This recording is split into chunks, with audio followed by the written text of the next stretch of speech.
भाई जो गुरु वचन पे डट गे, कट गे फंद 84। नशा तथा जुआ निषेध, इसके अलावा मुसलमान धर्म में और किन किन बातों की सख्त हिदायत दी गई है जो आज 90% मुसलमान भी फॉलो नहीं कर रहे।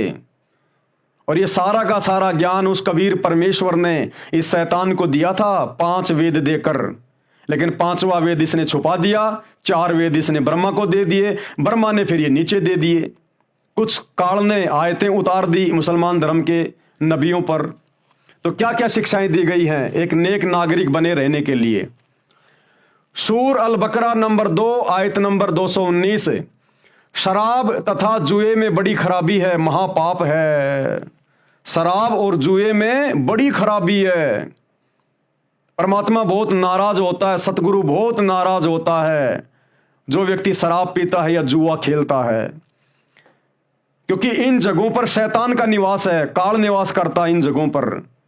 हमने महाभारत के राजा परीक्षित की कथा तो सुनी होगी ना, उसमें काल ने इन जगहों पर निवास करने की आज्ञा मान रखी है। तो जहां पर शराब का कारोबार होता है, शराब जहां पर पिलाई जाती है, जैसे दारू के ठेके, दारू की फैक्ट्रियां, बियर बार वगैरह, ये क्लब वगैरह, यहां पर शैतान का वास होता है। कब किसके साथ में झगड़ा हो जाए, कब कोई किसको गोली मार दे, लठ मार दे, कोई भरोसा नहीं।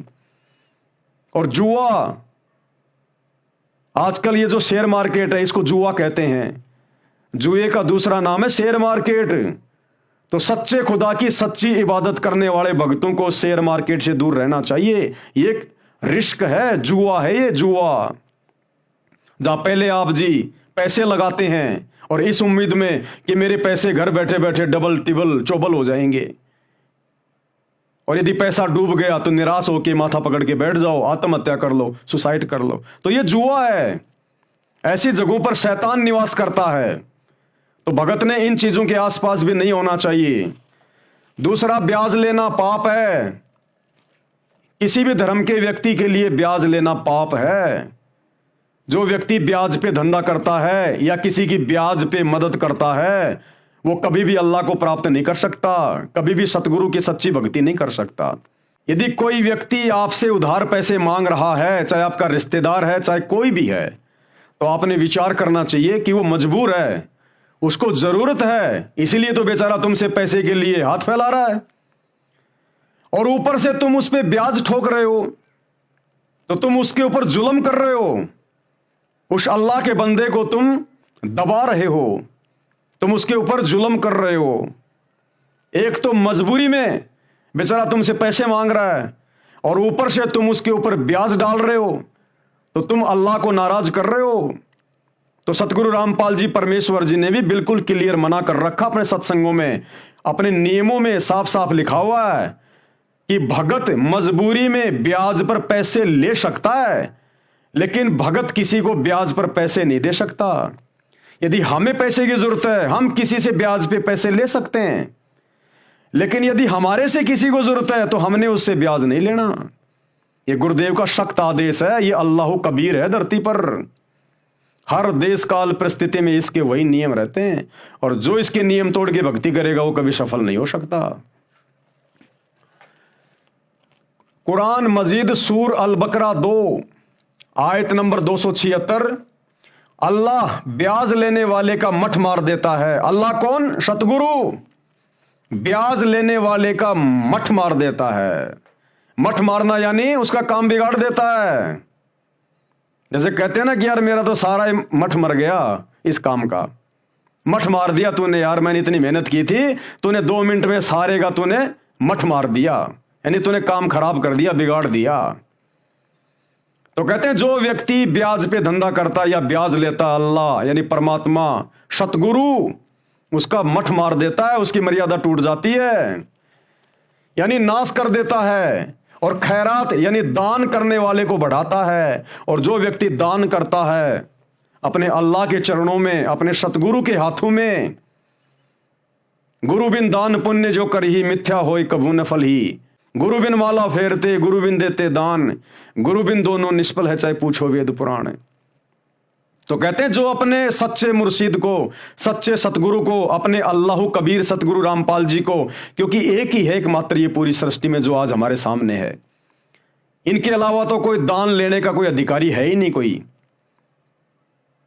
तो कहते हैं केवल उन्हीं को दान देना चाहिए, और दान देने से तेरे जीवन में बढ़ोतरी होगी, तेरे धन में बढ़ोतरी होगी।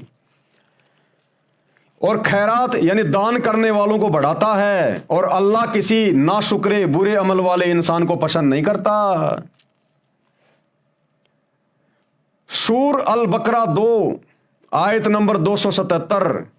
हां, जो लोग ईमान लाए हैं, यानी जिन लोगों ने नाम उपदेश ले लिया उस अल्लाह से, सतगुरु रामपाल जी से, जो वर्तमान में आए हुए हैं। ईमान लाने का मतलब है आपने किसी को सतगुरु का ज्ञान समझाया और उसने आपकी बात को मान लिया और सतगुरु से उपदेश ले लिया, तो उसने अपने अल्लाह के ऊपर अपना ईमान ले आया। ईमान लाने का मतलब है उसने विश्वास कर लिया, वो शरण में आ गया, यानी वो भगत बन गया। हां, जो लोग ईमान लाए हैं और अच्छे कर्म करें और नमाज कायम करें, यानी शुभ कर्म करें, गुरुजी ने जो मर्यादा बता दी उन मर्यादाओं में रहें, और नमाज कायम करें यानी तीनों समय की आरती करें, और जकात यानी दान करें, उनका बदला बेशक उनके रब के पास है, उनके लिए किसी खौफ, भय और रंज का मौका नहीं है। सूर अल बकरा 2 आयत नंबर 278। ऐ लोगों जो ईमान लाए हैं, यानी जिन्होंने नाम दीक्षा ले ली सतगुरु रामपाल जी से, अल्लाह कबीर से, अल्लाह से डरो और जो कुछ तुम्हारा ब्याज लोगों पर बाकी रह गया है उसे छोड़ दो, अगर वास्तव में तुम ईमान लाए हो। अगर वास्तव में आपने नाम दीक्षा ले ली, संत रामपाल जी के ज्ञान को समझ के अल्लाह की सच्ची इबादत आपने पकड़ ली, और नाम दीक्षा लेने से पहले यदि आपका ब्याज का धंधा था या आपने किसी को मूल रकम ब्याज पर दे रखी थी, तो जिस दिन आपने उपदेश ले लिया, नाम दीक्षा ले ली, आप सच्चे खुदा की सच्ची राह में आ गए, भगत बन गए, तो आपने उन सब का ब्याज माफ कर देना है। आपने फिर किसी से भी ब्याज नहीं लेना। भले आपने नाम उपदेश लेने से पहले, ईमान लाने से पहले आपने किसी को ब्याज पे पैसे दे रखे थे, और वो व्यक्ति यदि आपको ब्याज देता है तो आपने उसको मना कर देना है कि भैया मुझे मेरी मूल रकम लौटा दे, जैसा तेरे को कहा गया है, जैसा भी तेरे को समय दिया गया है, या जैसे भी किस्तों में, आप केवल मेरी मूल रकम को लौटा दीजिए, मैं आपसे ब्याज नहीं लूंगा। आपने भूलकर भी ब्याज नहीं लेना जब आप अपने खुदा पर ईमान ले आते हो या सामने वाला ईमान ले आता है, उसके बाद आपने ब्याज नहीं लेना, केवल अपनी मूल रकम ही लेनी है।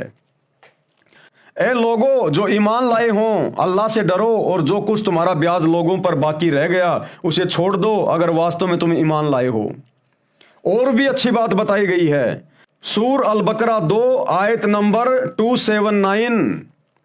अगर तुमने ऐसा नहीं किया तो सावधान हो जाओ कि अल्लाह और उसके रसूल यानी संदेश वाहक की ओर से तुम्हारे खिलाफ युद्ध की घोषणा है, यानी सख्त दंड दिया जाएगा।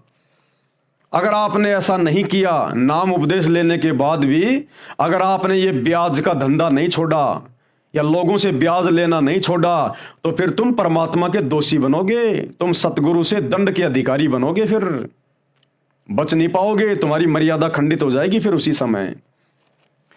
सूर अल बकरा 2 आयत नंबर 280। तुम्हारा कर्जदार तंगी में हो तो हाथ खुलने तक उसे मोहलत छूट दे दो। कहते हैं यदि आपने किसी को उधार पैसे दे रखे हैं, ब्याज तो अब हमने लेना ही नहीं भगत बनने के बाद, ईमान लाने के बाद सच्चे अल्लाह सतगुरु रामपाल जी पर, तो भगत बनने के बाद, उपदेश लेने के बाद यदि आपने किसी को पैसे दे रखे हैं तो ब्याज तो आपने लेना ही नहीं है। साथ में आपने जितने दिन की मोहलत दी थी, अगर उस समय पर वो पैसे नहीं लौटा पा रहा है मजबूरी वश, तो आपने उसके ऊपर दबाव नहीं देना है, बिल्कुल भी दबाव नहीं देना आपने। वो अल्लाह की आत्मा है, वो रूह है सतगुरु की, वो भी सतगुरु का बच्चा है। हम सब इसी अल्लाह की संतानें हैं। यदि हम उस पर दबाव डालेंगे वो दुखी होगा, परेशान होगा, हो सकता है वो कोई गलत रास्ता भी अपना ले, कहीं से चोरी करने की सोच ले, डाका मारने की सोच ले, उसके कर्म बिगड़ेंगे। हो सकता है तेरे दबाव डालने से वो आत्महत्या कर ले, तू परमात्मा का दोषी बन जाएगा। तो कहते हैं उपदेश लेने के बाद यदि आपने किसी से उधार पैसे लेने हैं तो आपने दबाव नहीं डालना।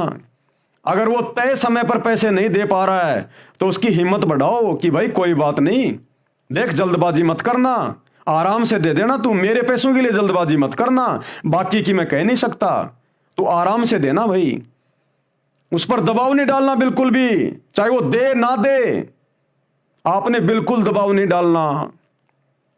और बार बार उसको टोकना भी नहीं है, क्योंकि उसको याद है, जो कर्जदार होता है वो कभी भूलता नहीं है, उसको शौपन में भी पैसे लौटाने की बातें याद आती हैं।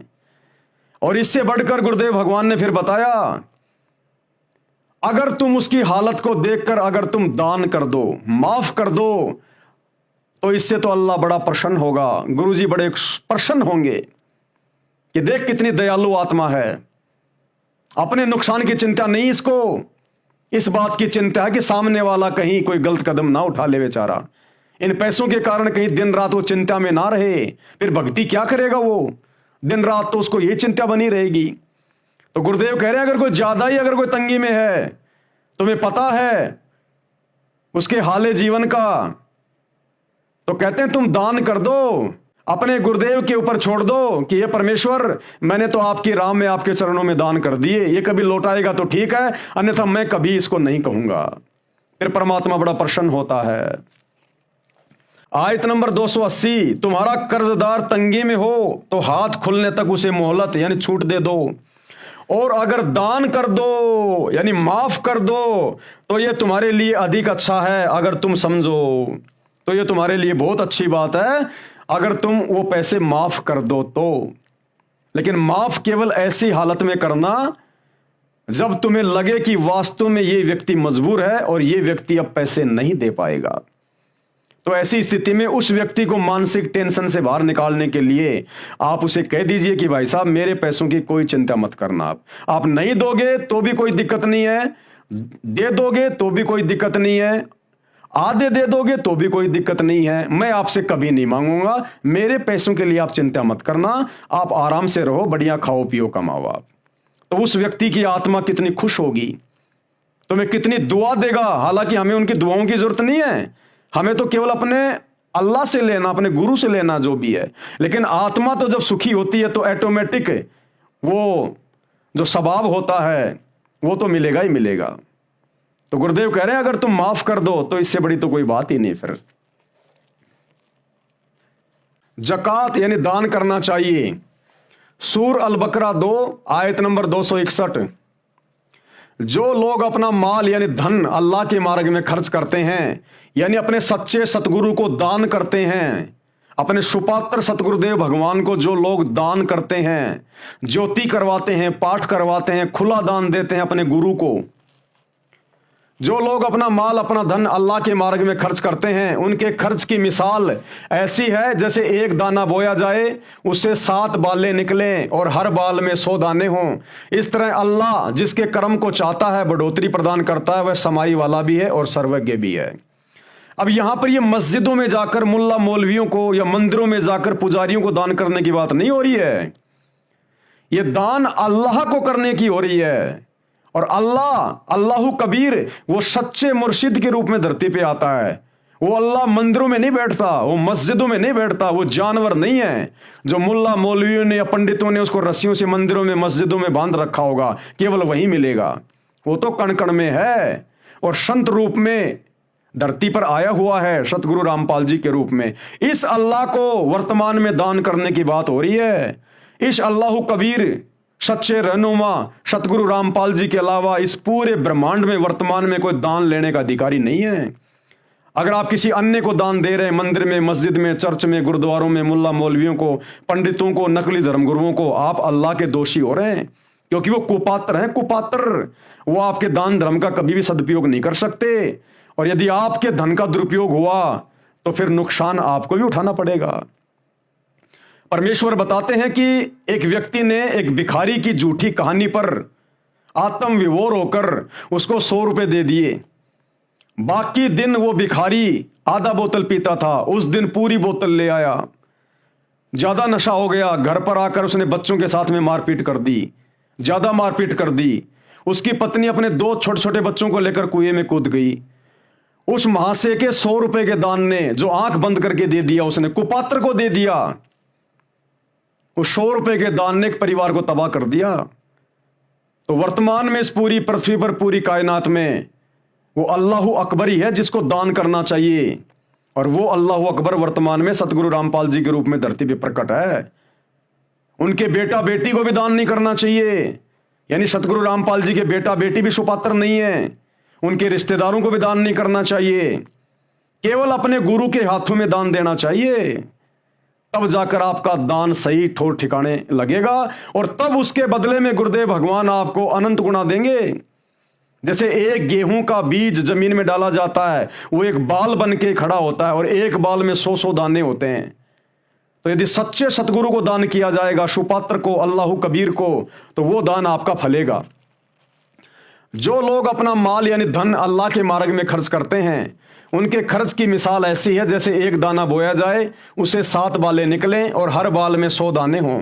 इस तरह अल्लाह जिसके कर्म को चाहता है बढ़ोतरी प्रदान करता है। वह सफाई वाला भी है और सर्वज्ञ भी है, सब कुछ जानने वाला है। सूर अल बकरा 2 आयत नंबर 262। जो लोग अपना माल यानी धन अल्लाह के मार्ग में खर्च करते हैं और खर्च करके फिर एहसान नहीं जताते, न दुख देते हैं, उनका बदला उनके रब के पास है और उनके लिए किसी रंज यानी चिंता तथा खौफ यानी भय का मौका नहीं है। यानी उसको कोई चिंता तथा भय की आवश्यकता नहीं है। परमात्मा उनकी रक्षा करता है, धन भी वृद्धि करता है। यानी अपने सच्चे मुर्शिद, सच्चे सतगुरु अल्लाह कबीर को दान करने के बाद जो व्यक्ति कहीं उसका जिक्र नहीं करता है मान बढ़ाई के लिए कि मैंने इतना दान कर दिया, मैंने इतनी ज्योतियां करवा दी, मैंने इतने पाठ कर दिए, मैंने खुला पाठ करवा दिया, मैंने इतने रुपए दान में दे दिए, कहते हैं उसका सारा धन बेकार चला जाएगा, सारा दान उसका निष्फल हो जाएगा। अगर इस हाथ से दान कर रहे हो, इस हाथ को पता भी नहीं चलना चाहिए। अगर आपने दान करके 20 जगह यदि आपने उसका बखान कर दिया कि मैंने इतना दान कर दिया, तो कहते हैं तेरा वो लिया दिया सब कुछ समाप्त हो जाएगा। तूने दान जो किया है, तूने अपने मोक्ष के लिए किया है, दुनिया के लिए नहीं किया। तूने अपने संकटों को, अपनी आपत्तियों को टालने के लिए किया है। उस दान करने से तेरे दुख टलेंगे, दुनिया के नहीं टलेंगे। तो फिर दिखावा किस बात का, अहंकार किस बात का? जो लोग दान धर्म करके अहंकार करते हैं, दिखावा करते हैं, उसका बखान करते हैं, सतगुरु उनसे नाराज होता है, उनका दान कभी सफल नहीं होता। भाई जो गुरु बचन पे डट के कट गे फंद 84 के, कट गे फंद 84 के, कट गे फंद 84 के।